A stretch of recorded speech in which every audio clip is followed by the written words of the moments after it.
Njengamanje ngiphethe ilungu lani la le DA ake ngibuyelele mama ngiphinde ngikwamukele kwiMakhio TV sawubona.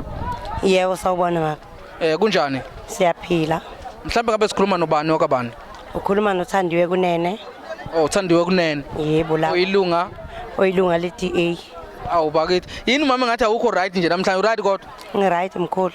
Okay uthini umuzwa wakho nje namhlanje njengoba nje kuvotwa? Ngiyathokoza nje kakhulu kabi ukuthi namhlanje usuku lokugcina lokuvota. Yebo. So mhlambe uyaqala ukuvota manje okanye mhlambe usunesikhathi waqala ukuvota? Angisana ukuthi imingaki iminyaka ngivota.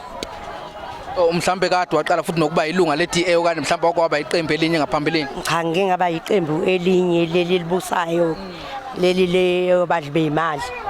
Manje ke sengikwi DA. Mhlambe ungene nini iqinje le DA? Ngizothi ngisase nonyaka.